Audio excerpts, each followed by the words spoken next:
नमस्ते बच्चों। आज हम लोग इसके पहले आप लोगों ने ऑर्गेनिक केमिस्ट्री के बारे में पढ़ा। ऑर्गेनिक केमिस्ट्री क्या होती है ना, ऑर्गेनिक कंपाउंड्स क्या होते हैं, या और भी बहुत सारी चीज़ें ऑर्गेनिक कंपाउंड्स का कैसे क्लासिफिकेशन किया गया एट्सेट्रा। और आज हम लोग जो पढ़ने वाले टॉपिक हैं है ना, जो टॉपिक पढ़ने वाले हैं वो है आपका आइसोमेरिज्म, जिसको कि समावयवता कहा जाता है। ठीक है, तो ये समावयवता क्या होती है, कितने तरह की समावयवता होती है, आइसोमेरिज्म कितने तरह का होता है, आज बेसिकली हम इसके बारे में चर्चा करेंगे, इसके बारे में पढ़ेंगे। ठीक है, तो समावयवता सबसे पहले तो हम जानेंगे कि ये आइसोमेरिज्म है क्या चीज़। ठीक है, ऑर्गेनिक केमिस्ट्री में ये आइसोमेरिज्म ऑर्गेनिक हो चाहे इनऑर्गेनिक हो, यानी इनऑर्गेनिक केमिस्ट्री में आपने कोऑर्डिनेशन कंपाउंड्स, ठीक है, जब कोऑर्डिनेशन कंपाउंड जब पढ़ेंगे हम लोग तो उसमें भी आइसोमेरिज्म होता है। तो एक आइसोमेरिज्म के बारे में हम लोग आज जान लें कि आइसोमेरिज्म है क्या और कितने तरह का होता है, ताकि और यही आइसोमेरिज्म चाहे कोऑर्डिनेशन कंपाउंड्स हों चाहे ऑर्गेनिक कंपाउंड्स हों, सब में पाया जाता है। ठीक है, तो ऑर्गेनिक ये आइसोमेरिज्म क्या है, आइसोमेरिज्म का जो हिंदी होता है वह है समावयवता, यानी कि समधन अवयवता। सम का मतलब बराबर, अवयव का मतलब भाग, अवयव यानी कि कंपोनेंट कर सकते हैं, कंपोनेंट, ठीक, अवयव।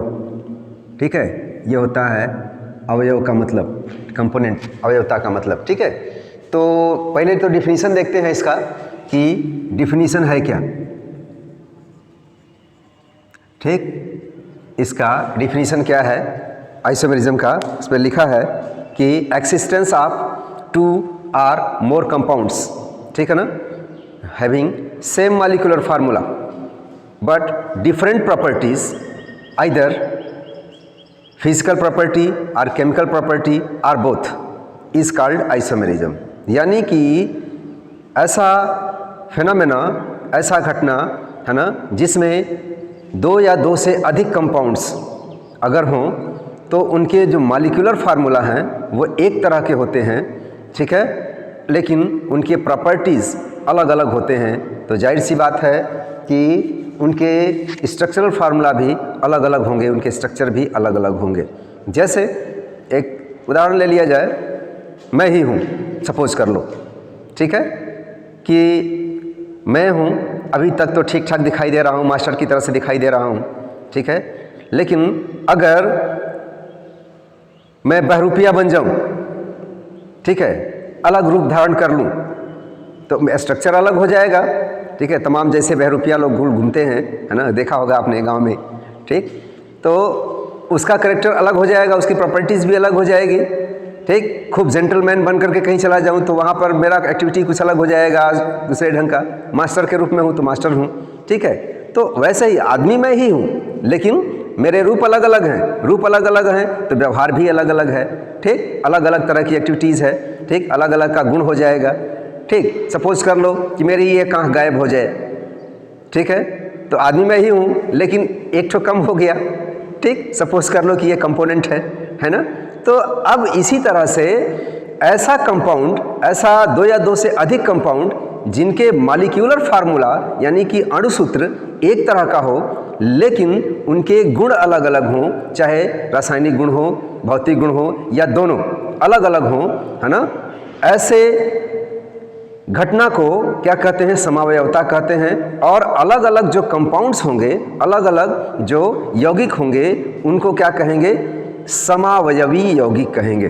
ठीक है, यानी कि आइसोमर्स कहा जाएगा। Those compounds which have same molecular formula but different properties and different structures, those are called the isomers. But and the phenomena in which two or more compounds which have different properties and different structure but they have same molecular formula, that is called the isomerism।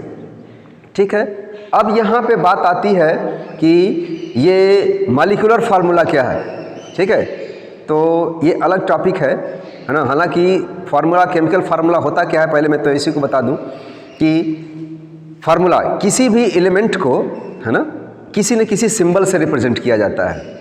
ठीक है, और जो compound होते हैं वो या तो एक ही एलिमेंट के बहुत सारे एटम्स के आपस में मिलने से बनते हैं या फिर अलग अलग एलिमेंट्स के अलग अलग एटम्स के मिलने से आपस में बनते हैं। वो किसी न किसी रेशियो में एक दूसरे से कंबाइन होकर के कोई ना कोई कंपाउंड बनाते हैं। तो उस कंपाउंड को रिप्रेजेंट करने के लिए ही कोई ना कोई सिंबल चाहिए, ठीक। तो एलिमेंट को रिप्रेजेंट करने के लिए सिंबल अलग होते हैं और कंपाउंड जो के को रिप्रेजेंट करने के लिए उसका केमिकल फार्मूला होता है, ठीक। और ये केमिकल फार्मूला क्या होता है कि ग्रुप ऑफ सिंबल्स, ठीक है ना, by which A compound is represented, that is called the chemical formula. यानी कि ये संकेतों का एक ऐसा समूह जो किसी यौगिक को दर्शाता है, उसे उसका रासायनिक सूत्र कहा जाता है। और ये रासायनिक सूत्र भी 3 तरह के होते हैं, ठीक है। एक ब्रीफ आउटलाइन मैं आपको दे रहा हूँ। ये 3 तरह के होते हैं केमिकल फार्मूले। पहला होता है मॉलिक्यूलर फार्मूला यानी कि अणु सूत्र, दूसरा होता है एम्पिरिकल फार्मूला यानी कि मूलानुपाती सूत्र, और तीसरा होता है स्ट्रक्चरल फार्मूला यानी कि उसका संरचना सूत्र। अब ये जानते हैं कि अणु सूत्र क्या होता है।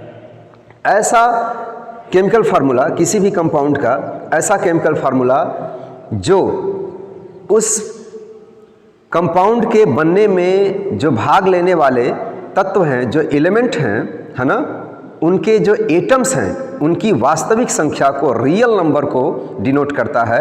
ऐसे सूत्र को, ऐसे फार्मूले को क्या कहते हैं, उसका मॉलिक्यूलर फार्मूला कहा जाता है, ठीक। यानी कि the chemical formula which represents the real number of atoms of elements by which the compound is formed, that is called the molecular formula of that compound, ठीक। अब जैसे मान लीजिए कि ग्लूकोज ही है, ग्लूकोज का मॉलिक्यूलर फार्मूला क्या होता है, C6H12O6 होता है, ठीक है, C6H12O6 होता है। तो अब इस ग्लूकोज में 6 कार्बन के एटम हैं, 12 यानी 12 हाइड्रोजन के एटम हैं और 6 क्या हैं, उसके ऑक्सीजन के एटम हैं। इन सब एटम से मिलकर के ग्लूकोज बना हुआ है। तो ये इसका क्या है, मॉलिक्यूलर फार्मूला है, ठीक है। अब इसका जो एम्पिरिकल फार्मूला है, ये एटम्स के जो एटम्स हैं, जो जिसके द्वारा ये कंपाउंड कोई बनता है, उसके सिंपल रेशियो को बताता है, ठीक है ना, उसके सरल अनुपात को बताता है, एटम्स के सिंपल रेशियो को बताता है। ऐसे फार्मूला को क्या कहते हैं, एम्पिरिकल फार्मूला कहते हैं। जैसे अब इसी ग्लूकोज का ही सिंपल रेशियो क्या हो जाएगा इसके एटम्स का, CH2O, यानी कि 6 से अगर डिवाइड कर दिया जाए तो 1 carbon atom, 2 hydrogen atom, 1 oxygen atom, ठीक है। यानी कि इसका जो रेशियो होगा 1:2:1 होगा, ठीक है, कार्बन, हाइड्रोजन और ऑक्सीजन का, ठीक। तो ऐसा क्या होगा, ये इसका एम्पिरिकल फार्मूला होगा। स्ट्रक्चरल फार्मूला में क्या होता है कि ये जो है किसी भी कंपाउंड के, है ना, स्ट्रक्चरल फार्मूला किसी भी कंपाउंड का जो एटम्स हैं जिसके द्वारा वो कंपाउंड बना हुआ है, उन एटम्स के स्पेस में अरेंजमेंट को दर्शाता है, ठीक है ना, वो उसका स्ट्रक्चरल फार्मूला होता है। तो हम बात इस पर नहीं करेंगे, बात हम करेंगे अपने आइसोमेरिज्म पे। तो यहाँ पे लिखा हुआ है कि जिनका अणु सूत्र एक समान होता है लेकिन उसके गुण अलग अलग होते हैं, यानी कि गुण अलग अलग होंगे तो जाहिर सी बात है कि उनका स्ट्रक्चर भी अलग होगा, ठीक। उनका किसी भी कंपाउंड का अपना एक पर्टिकुलर केमिकल फार्मूला होगा जिसके हिसाब से उसका स्ट्रक्चर भी अलग अलग होगा। इसीलिए उनके प्रॉपर्टीज़ भी अलग अलग होते हैं। क्यों अलग अलग होते हैं, क्योंकि किसी पर्टिकुलर कंपाउंड में जो एटम्स का अरेंजमेंट होता है वो अलग अलग होता है, अलग अलग तरह से अरेंजमेंट होता है, लेकिन उनका जो अणु सूत्र होता है यानी कि मॉलिक्यूलर फार्मूला होता है वो एक समान होता है। इन ऐसे घटना को क्या कहेंगे, आइसोमेरिज्म कहेंगे, और उन कंपाउंड्स को क्या कहेंगे, आइसोमर्स कहेंगे, ठीक है। जैसे एक एग्जांपल है, कोई किसी भी कंपाउंड का मान लो कि अणु सूत्र C2H6O है, ठीक। तो C2H6O है तो यह 2 तरह के कंपाउंड को रिप्रेजेंट कर सकता है। एक पहला है और दूसरा है, आप जरा देख लीजिए, है ना, कि इसमें जो एटम्स हैं कार्बन, हाइड्रोजन और ऑक्सीजन, ये 2-3 एटम से मिलकर के बना हुआ है, 3 तरह के एलिमेंट से मिलकर के बना हुआ है, ठीक है। तो कार्बन का जो नंबर है वो हमेशा सब में, दोनों में 2 है, ठीक है। जो real number of carbon atom है वो 2 है, और हाइड्रोजन का कितना है 3 to 5 1 6, ठीक, 3 3 6 6 हाइड्रोजन के एटम है और दोनों में 1 ऑक्सीजन का एटम है, लेकिन इनका जो प्रॉपर्टी होगा वो अलग अलग होगा, क्योंकि ये दोनों 2 तरह के कंपाउंड हैं और दोनों का स्ट्रक्चर भी अलग अलग है। इसका नाम होता है एथिल एल्कोहल, क्योंकि इसमें एल्कोहलिक ग्रुप जुड़ा हुआ है, और इसमें ये क्या है, इसको कहते हैं एसीटोन, क्योंकि इसमें कीटो ग्रुप जुड़ा हुआ है। ठीक है, इस तरह से, ठीक, ये कीटो ग्रुप जुड़ा हुआ है ना, इसलिए ये क्या है, अलग अलग हैं। तो ऐसी घटना को क्या कहेंगे, आइसोमेरिज्म कहेंगे। ठीक है, बात समझ में आई, समझ में आ रही है ना? तो ऐसी घटना को क्या कहेंगे, आइसोमेरिज्म कहेंगे। और इन दोनों कंपाउंड्स को, एथिल अल्कोहल को और एसीटोन को, जिनका अणुसूत्र एक ही है, दोनों का मॉलिक्यूलर फार्मूला सेम है, ऐसे कंपाउंड्स को क्या कहेंगे, ये दोनों एक दूसरे के आइसोमर्स हैं। ठीक है ना, यानी कि समावयवी हैं। ठीक, तो ये हो गया आपका आइसोमेरिज्म। ठीक, आइसोमेरिज्म क्या होता है ये मैंने आपको बताया, इसका डिफिनीशन क्या होता है। ठीक, अच्छा, अब जरा देखते हैं कि ये जो टर्म है आइसोमेरिज्म, ठीक है,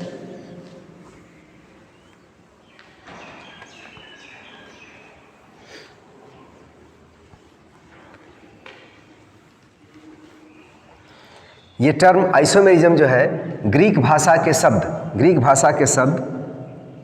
आइसोस का मतलब सेम और मेरोस का मतलब होता है पार्ट्स। ठीक, यानी कि बराबर भाग। ठीक, देख लो इनके सारे भाग बराबर हैं। ठीक है ना, तो इसलिए इसको आइसोमर्स कहा गया। दूसरी बात ये कि जो टर्म है आइसोमर्स, ठीक, ये isomerism, the term isomerism was given by Swedish chemist Jacob Berzelius in 1830। यह 1830 में ये आइसोमेरिज्म शब्द स्वीडन के केमिस्ट थे जैकब बर्ज़ेलियस, उन्होंने यूज़ किया था सबसे पहले। ठीक है ना, तो ये टर्म उन्हीं के द्वारा दिया गया है। ठीक है, अच्छा, अब यहाँ पे देखते हैं कि आइसोमेरिज्म कितने प्रकार का होता है, या आइसोमेरिज्म कितने तरह का होता है। ठीक है, तो ये आइसोमेरिज्म 2 तरह का होता है। ठीक, एक होता है स्ट्रक्चरल आइसोमेरिज्म, यानी कि संरचनात्मक समावयवता, और दूसरा होता है त्रिविम समावयवता, है ना, स्टीरियो आइसोमेरिज्म। ठीक, एक संरचनात्मक समावयवता स्ट्रक्चरल आइसोमेरिज्म, और दूसरा होता है स्टीरियो आइसोमेरिज्म, यानी कि त्रिविम समावयवता। अब देखते हैं कि ये स्ट्रक्चरल आइसोमेरिज्म क्या होता है। ठीक है, फिलहाल इतना आप लोग नोट कर लीजिए, फिर उसके बाद बताते हैं आगे। ठीक, इसको थोड़ा मिटा देते हैं।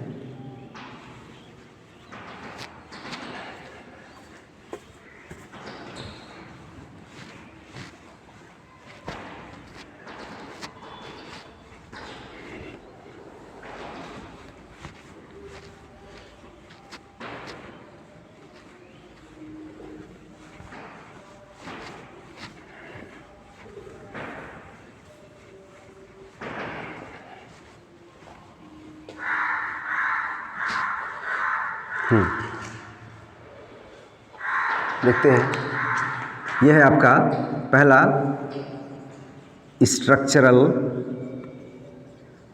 आइसोमेरिज्म। ठीक, यानी कि संरचनात्मक समावयवता। ठीक,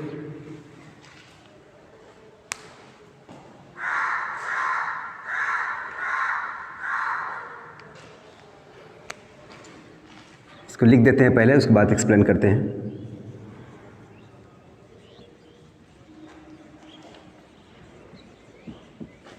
isomers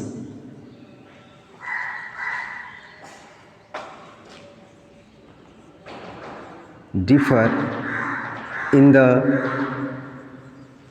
arrangement of atoms or groups within the molecule without any reference to space. These compounds are called structural isomers, and the phenomenon is called structural isomerism. ठीक है ना? जब दो या दो से अधिक यौगिक जिनके अणुसूत्र एक समान होते हैं लेकिन आकाश में उनके अणुओं की व्यवस्था अलग अलग होती है, तो इन यौगिकों को संरचनात्मक समावयवी कहते हैं और ऐसी घटना को संरचनात्मक समावयवता कहते हैं। ठीक, अब ये जब दो या दो से अधिक यौगिक जिनके अणुसूत्र एक समान होते हैं लेकिन आकाश में उनके अणुओं की या उनके परमाणुओं की जो व्यवस्था है ना, जो अरेंजमेंट है वो अलग अलग होता है, जिसकी वजह से इनके स्ट्रक्चर भी अलग अलग होते हैं, इनकी संरचनाएं भी अलग अलग होती हैं।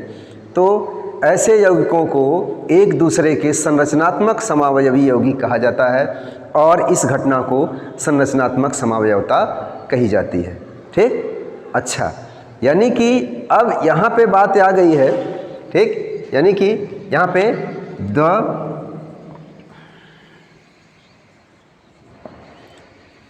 Structural isomers have same molecular formula but they have different structural फार्मूले। ठीक है ना, यानी कि उनके जो अणुसूत्र हैं वे एक समान होंगे लेकिन उनका स्ट्रक्चरल फार्मूला अलग अलग होता है। ऐसे समावयवता को क्या कहेंगे? स्ट्रक्चरल फार्मूला कहते हैं, इस स्ट्रक्चरल समावयवता कहते हैं, सॉरी।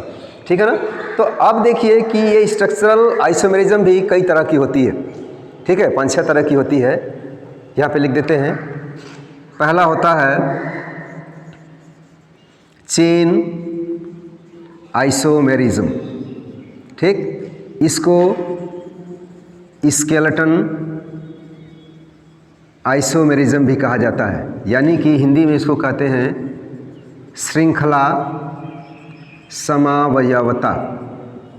ठीक है, दूसरा जो होता है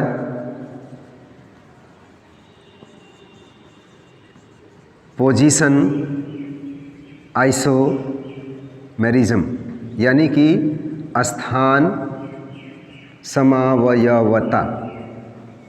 ठीक है, तीसरा होता है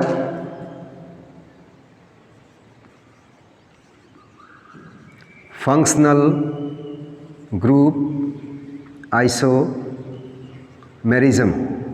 हिंदी में इसको कहते हैं क्रियात्मक समूह समावयवता। ठीक। चौथा होता है मेटामेरिज्म। ठीक। हिंदी में इसको कहते हैं मध्यावयवता। ठीक। पांचवा होता है रिंग चेन आइसोमेरिज्म। ठीक है ना, रिंग श्रृंखला समावयवता। ठीक। और छठा जो होता है वो होता है टाउटोमेरिज्म। ठीक है ना, इसी को एलिलोट्रॉपिज्म भी कहा जाता है। ठीक। या इसी को मीरोट्रॉपिज्म भी कहा जाता है। ठीक है ना। तो इस तरह से 5-6 तरह की ये स्ट्रक्चरल आइसोमेरिज्म होती है। ठीक। तो अब अलग अलग हम स्ट्रक्चरल आइसोमेरिज्म के बारे में, जो इसके ब्रांचेज हैं उसके बारे में हम लोग अलग अलग पढ़ेंगे। ठीक है। तो पहले इसको रब करते हैं, मिटाते हैं। ठीक है।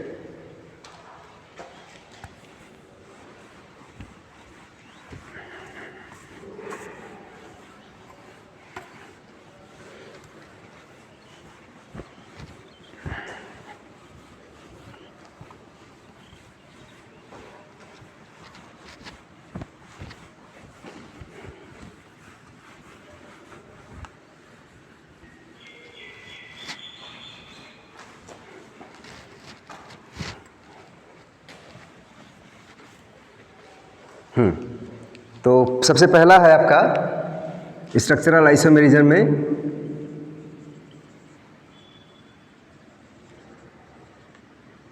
ठीक है, इसमें सबसे पहला था आपका चेन आइसोमेरिज्म। ठीक, यानी कि श्रृंखला समावयवता। ठीक है, ये श्रृंखला समावयवता क्या होता है? ठीक, लिख देते हैं पहले, उसके बाद एक्सप्लेन करते हैं।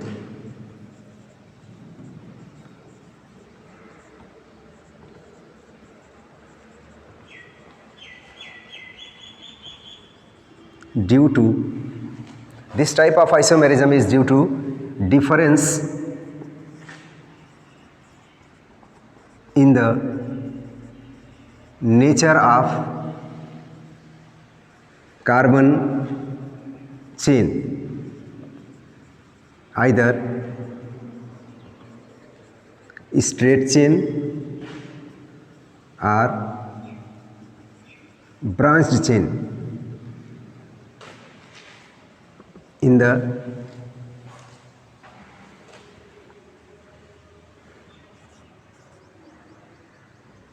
nucleus of molecule. ठीक है ना, यानी कि एक ऐसी समावयवता है ना जो अपने कार्बन चेन की प्रकृति में डिफरेंस हो, जिसके है ना, जिसके कि कार्बन श्रृंखला की जो प्रकृति है, जो बनावट है, जो उसका स्ट्रक्चर है, उसमें अगर डिफरेंस होता है ना, तो ऐसी समावयवता को क्या कहते हैं? चेन आइसोमेरिज्म या फिर श्रृंखला समावयवता कहते हैं। ठीक, जैसे अब एक एग्जांपल के तौर पर देखें, जैसे मान लीजिए है आपका ब्यूटेन ही है,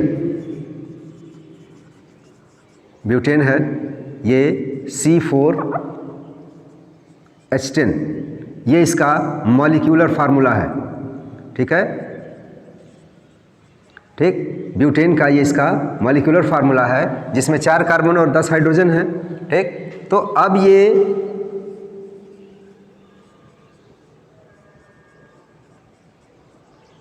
इसको कहा जाता है नॉर्मल ब्यूटेन।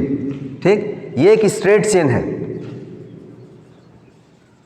इसकी बनावट अगर देखा जाए तो स्ट्रक्चर को अगर देख लिया जाए, ठीक है,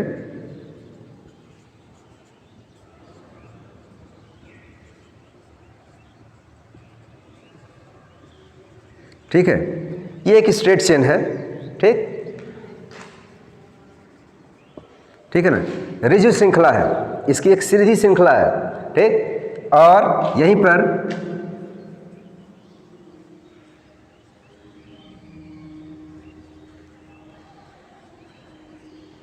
ठीक है, इसको कहा जाता है आइसोब्यूटेन, ठीक है, ये ग्रुप जो होता है ना, इसको आइसो ग्रुप कहा जाता है,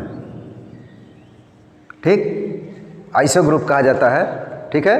तो अब देखिए कि जो नंबर ऑफ कार्बन एटम्स हैं वो 4 हैं सब में, ठीक, नंबर ऑफ हाइड्रोजन एटम्स हैं वो 10 हैं दोनों में, ठीक, लेकिन ये इसका स्ट्रेट चेन है और ये इसका क्या है, ब्यूटेन का ब्रांच चेन है, ठीक, यहाँ पे जो स्ट्रेट है वहीं से एक ब्रांच बनी हुई है, ठीक है, इसको मिटा देते हैं, ठीक, यहीं से एक ब्रांच बन गई है, हालांकि अब वो ब्रांच कहीं भी जा सकती है, बहुत सारे हो सकते हैं, ठीक है। तो अब ये इसका स्ट्रक्चर में क्या हो गया, जो स्टेट था है ना, अब वो एक ब्रांच हो गया, ठीक है ना। तो ऐसी समावयवता को क्या कहेंगे, चेन आइसोमेरिज्म कहेंगे, ठीक है। दूसरा एग्जांपल देखते हैं, C5H10, ये पेंटेन है, ठीक है, C5H10, ठीक, ये इसका क्या है, पेंटेन का मॉलिक्यूलर फार्मूला है, ठीक है ना। तो मॉलिक्यूलर फार्मूला सबका सेम है, ठीक है ना, दोनों कंपाउंड्स का सेम है, ठीक। अब इससे देखते हैं,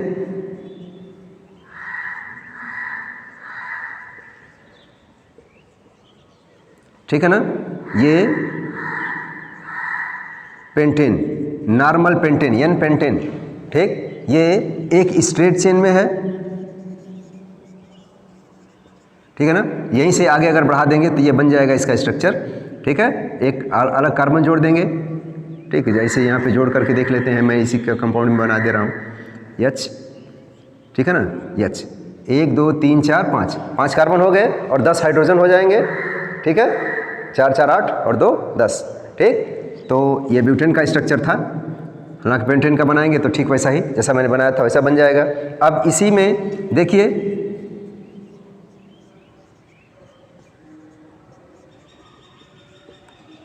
ये आइसो पेंटेन, ठीक, यहाँ पर भी ब्रांचिंग हो गई, इसको आइसो पेंटेन कहा जाएगा। और यहाँ पे देखिए,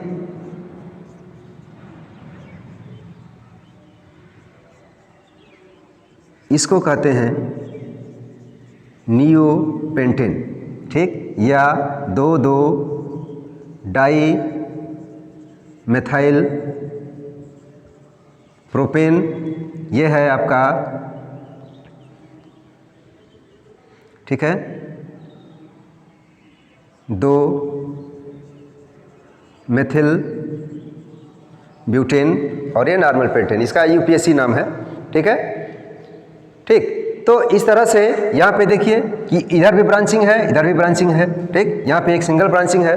तो कंपाउंड का सबका मॉलिक्यूलर फार्मूला सेम है, लेकिन इनके स्ट्रक्चर, इनकी बनावट अलग अलग है, ठीक। तो ऐसे समावयवता को क्या कहेंगे, चेन आइसोमेरिज्म या श्रृंखला समावयवता कहेंगे, ठीक। और दूसरी बात ये देखा जाता है कि जो श्रृंखला समावयवी हैं, यहाँ पे बात दिमाग में आ गई, जो श्रृंखला समावयवी हैं यानी कि जो चेन आइसोमर्स हैं, है ना, ये सब एक ही होमोलॉगस सीरीज बनाते हैं, यानी कि समजात श्रेणी के सदस्य होते हैं। जितने भी आइसोमर्स होते हैं, चेन आइसोमर्स होते हैं, ठीक, ये सब समजात श्रेणी यानी होमोलॉगस सीरीज के मेंबर्स होते हैं, ठीक है ना, यानी कि सबका होमोलॉगस सीरीज एक ही होता है। जैसे अब ये होमोलॉगस सीरीज क्या है, ठीक है, यहीं पे बता देते हैं, थोड़ा सा इसको मिटा करके बता देते हैं ना, तो देख लो।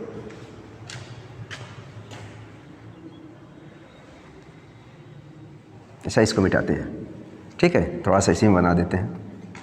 ये होमोलॉगस सीरीज यानी कि समजात श्रेणी, ठीक है। series of compounds which have a particular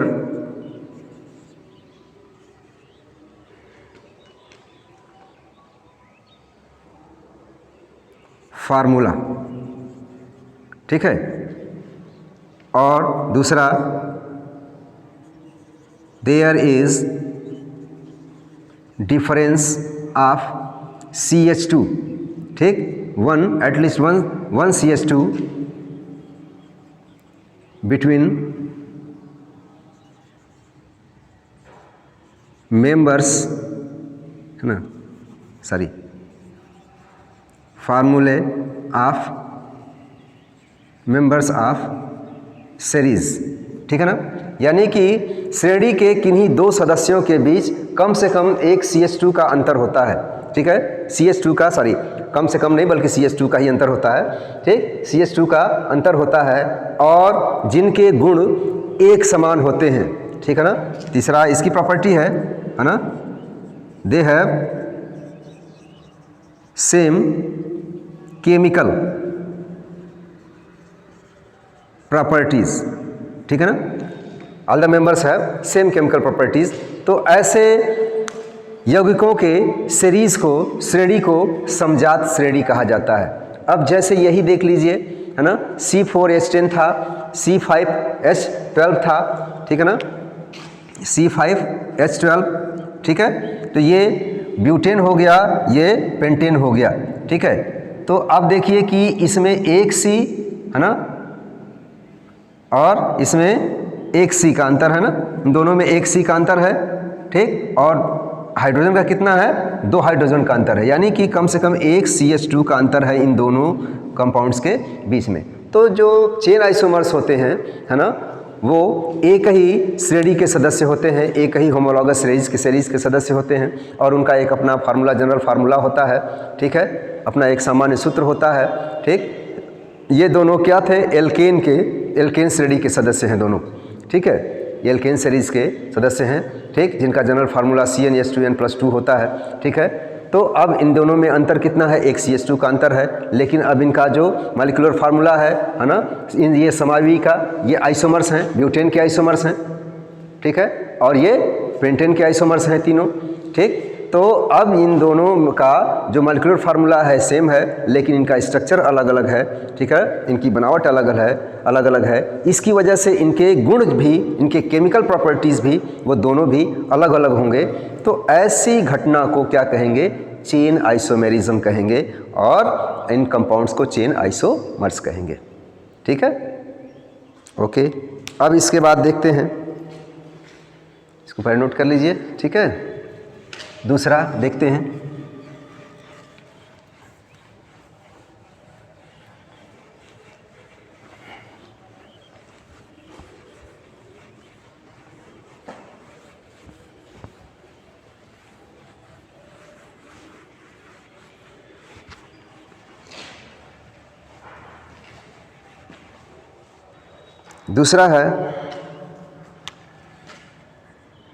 दूसरा स्ट्रक्चरल आइसोमेरिज्म क्या है, पोजीशन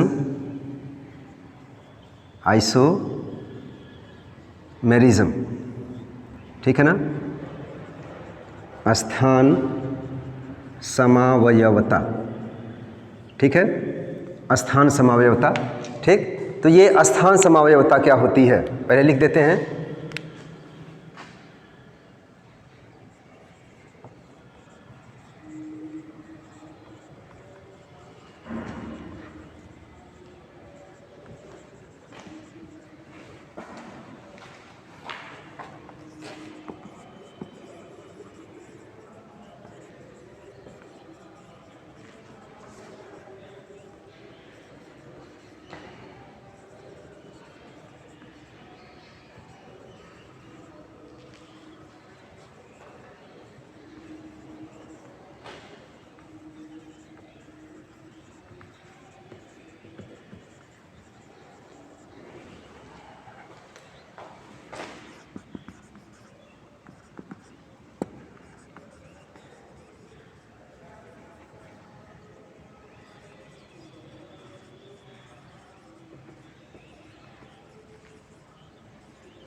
चाहे विद इन द आइसोमर्स, लिखो यहाँ पे, आइसोमर्स इज कॉल्ड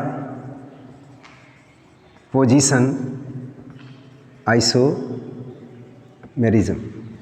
ठीक, यानी कि the isomerism, this type of isomerism is due to difference in the position of any substituent group और any unsaturated linkage within the isomers is called position isomers. यानी कि दो या दो से जो अधिक आइसोमर्स हैं उनमें यदि कोई सब्स्टिट्यूएंट ग्रुप जुड़ा हुआ है, कोई फंक्शनल ग्रुप जुड़ा हुआ है ना, तो या फिर कोई अनसैचुरेटेड लिंकेज जुड़ा हुआ है, तो उनके पोजीशन में, उनके स्थान में डिफरेंस होने पर जो समवायता होगी उसको कहेंगे पोजीशन आइसोमर्स कहेंगे, पोजीशन आइसोमेरिज्म कहेंगे या स्थान समवाय भी कहेंगे। जैसे एक एग्जांपल लेते हैं,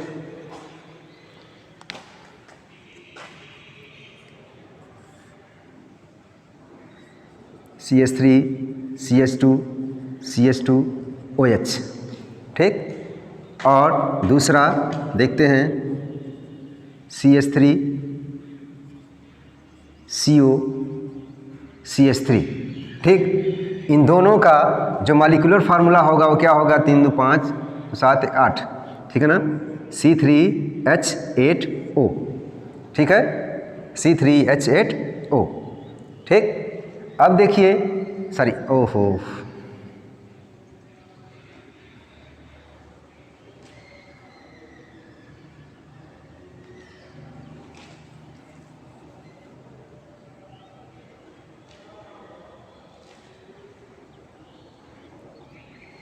हाँ, ये होगा CH3 CH2 CHO। ठीक है ना, C3H6 C3H6